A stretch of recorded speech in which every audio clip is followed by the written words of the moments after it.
नमस्कार दोस्तों बीएसएफ के अंदर जो ट्रेड्समैन की आपकी वैकेंसी थी जिसका फाइनल रिजल्ट डिक्लेयर हो चुका है और अभी ज्वाइनिंग आनी बाकी है।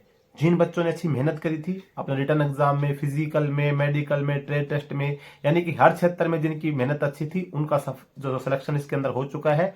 ज्वाइनिंग आनी अभी बाकी है। अब जिनका सिलेक्शन हो गया तो उनके मन में जैसे भाई ड्यूटी पर जाने से पहले बहुत सारे मन में सवाल रहते हैं कि भाई हमको क्या डॉक्यूमेंट लेके जाना चाहिए, एसबीआई के अंदर अकाउंट कैसे खुलवाना चाहिए, कौन सा अकाउंट हमको खुलवाना चाहिए ताकि हमको दिक्कत का सामना ना करना पड़े। किसी भी चीज को लेके सबके मन में अलग अलग सवाल आते हैं। तो मेरे पास जो डाउट्स आते हैं, जो मुझे लगता है कि भाई ये काम की जानकारी आप लोगों के लिए हो सकती है, उसके ऊपर मैं वीडियो लेके आता हूं। अभी एक भाई ने कमेंट किया कि सर मेरे पास में जैसे बीएसएफ के अंदर मेरा सिलेक्शन हो गया है तो मेरे पास एक जन धन का अकाउंट है एसबीआई का, तो क्या सैलरी के अकाउंट में मैं वो अकाउंट में अपना जो जन धन अकाउंट होता है वो दे सकता हूं कि नहीं दे सकता हूं।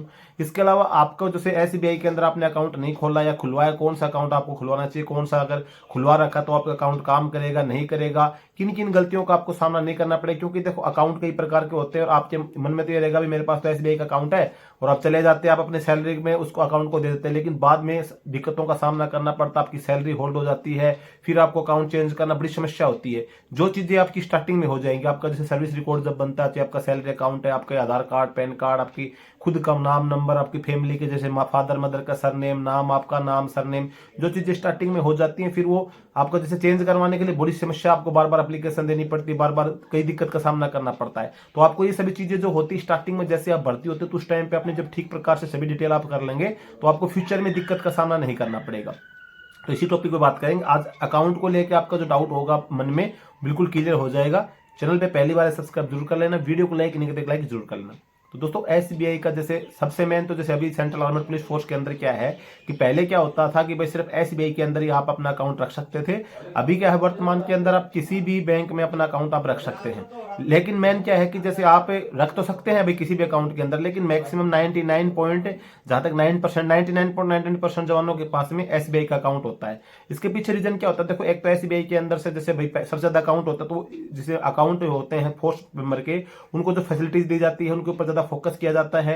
दूसरी बात है कि एसबीआई का जो बैंक होगा वो आपको हर जगह पे मैक्सिमम जगह पे 99% जगह पे आपको अपने नजदीक में कहीं भी 2-4 किलोमीटर की दूरी पे आप एसबीआई का मिल जाएगा, सरकारी बैंक है। इसको मतलब एक सबका विश्वास रहता है कि ये बैंक है तो सभी ज्यादातर इसी में अकाउंट अपना रखते हैं और मैक्सिमम एसबीआई के अंदर ही होता है। 99.99% फिलहाल की बात करें तो एसबीआई के अंदर सैलरी अकाउंट होता है। अभी आपने एसबीआई के अंदर सैलरी अकाउंट आप जैसे जाएंगे तो कुछ जगह पे क्या होता है जैसे आप बिना अकाउंट के चले गए तो वहां पे अकाउंट खोला भी जा सकता है, तो उसमें आपको दिक्कत का सामना करना पड़ेगा। ज्यादा बच्चे होगी तो आप लाइन में लगो, मेरे को अकाउंट खुलवाना है, या कहीं दूसरी जगह पे जाके आपको अकाउंट खोलना पड़ेगा जहां पे आपको बीएसएफ कैंप में पोस्टिंग हो गई, वहां के नजदीक में या तो कैंप के अंदर बैंक का तो ठीक है, नहीं नजदीक में तो वहां अकाउंट खुलवा के आओ।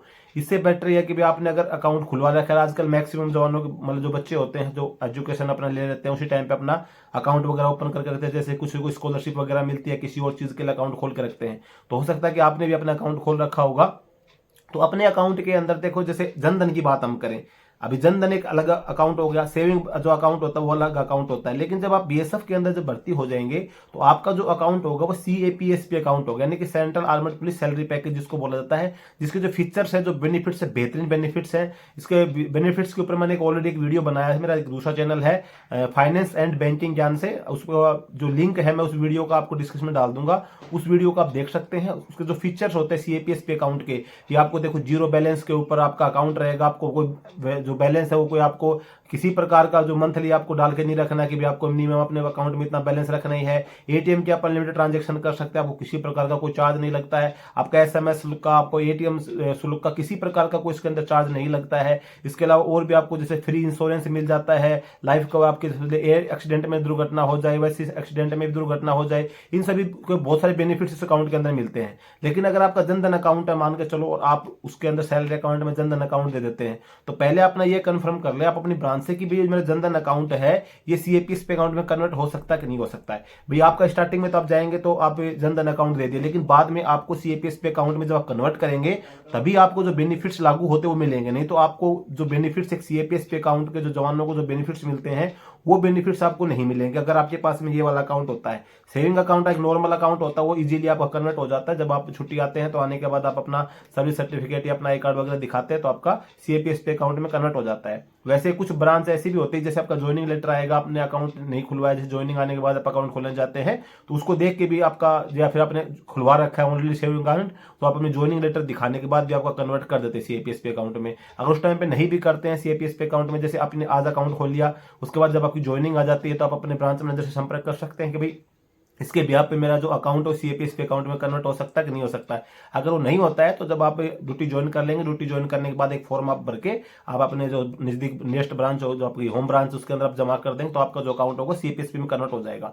तो आपका जैसे जन धन अकाउंट हो गया या किसी प्रकार, कई प्रकार के अकाउंट होते हैं, कुछ ऐसा अकाउंट आपने ओपन कर रखा जो कन्वर्ट नहीं हो सके। मेरा कहने का मेन मुद्दा यही है कि आपका जो अकाउंट होगा सीएपीएसपी अकाउंट होना जरूरी है। अगर आप बाद में अकाउंट खोलते हैं आपका सीएपीएसपी खुल जाता है, बेस्ट है। लेकिन अगर आपका जनधन अकाउंट या कोई और ऐसा अकाउंट है जो सीएपीएसपी में कन्वर्ट नहीं होगा, फिर आपको दिक्कत का सामना करना पड़ेगा। फिर आपको क्या करना पड़ेगा, अगर आपको सीएपीएसपी अकाउंट के बेनिफिट्स लेने तो फिर आपको नया अकाउंट खोलना पड़ेगा। फिर नया अकाउंट खोलने के लिए फिर आपको ऑफिसों में बार बार एप्लीकेशन देनी पड़ेगी कि मुझे मेरा ये अकाउंट बंद करके मेरे को ये वाला अकाउंट लगाना है।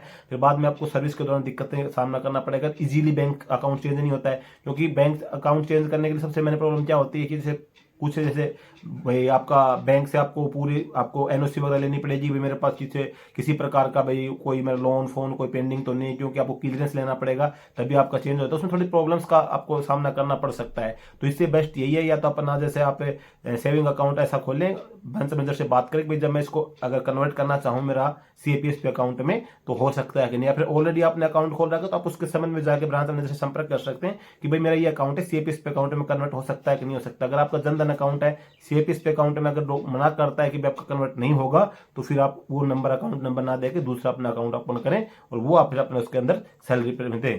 तो जहां तक मेरा विचार है, आपको डाउट समझ में आ गया होगा। इस जनधन तो मैंने एक एग्जांपल दिया है, बाकी कई प्रकार के अकाउंट होते हैं जो कन्वर्ट नहीं होते हैं, तो वो आप उनके पहले बात कर लें, क्लियर कर लें कि भैया तो है कि नहीं है। बाकी आप अपना अकाउंट बढ़िया से खोल लें, चेकबुक हो गई आपका, एटीएम होगा, अपने साथ में रखें। आजकल फोन पे गूगल पे आपको है ही, आपको लिंक कर लें, मोबाइल नंबर वगैरह लिंक कर लेंगे तो आपको किसी प्रकार की दिक्कत नहीं आएगी। आपको घर पे पैसा ट्रांसफर करना है, आपको पैसा निकालना है तो एटीएम हो गया, आपको चेक वगैरह भी, आपका जैसे सैलरी जब खुल रहेगा तो वहाँ पे भी आपको चेक बुक वगैरह मांगते हैं, पासबुक वगैरह, तो आप जैसे अभी खोल लेंगे तो आपकी सभी चीजें बन जाती है। तो अपना अकाउंट खोलना बेस्ट रहेगा। एसबीआई के अंदर आप अकाउंट खोल लेंगे तो दी बेस्ट रहेगा। और जब आप अकाउंट खोलते हैं या खुलवा लिया है तो अपने ब्रांच मैनेजर से जरूर इस चीज का कंसल्ट कर लें, भाई मेरे को ये जो अकाउंट होगा, तो आज आप कैसा भी खोल रहे हैं, नॉर्मल खोल रहे हैं, कोई दिक्कत नहीं, लेकिन फ्यूचर में मेरे को सीएपीएसपी अकाउंट में कन्वर्ट होना चाहिए मेरा अकाउंट।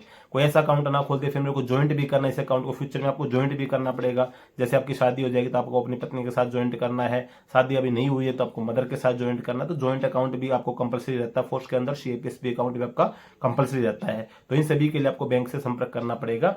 तो जहां तक मेरा विचार है, आपका जो बैंक के संबंध में डाउट क्लियर हो गया होगा। और बाकी अगर फिर भी आपको इसके संबंध में किसी प्रकार का कोई डाउट रहता है, कमेंट करके जरूर बताएं। आपका जैसे कमेंट का रिप्लाई नहीं दे पाऊंगा तो कोई मुझे अच्छा लगेगा इस टॉपिक पर वीडियो बनाना चाहिए, तो वीडियो बना के आपके साथ में जरूर शेयर करूंगा। आज के वीडियो में बस यही जानकारी थी। जय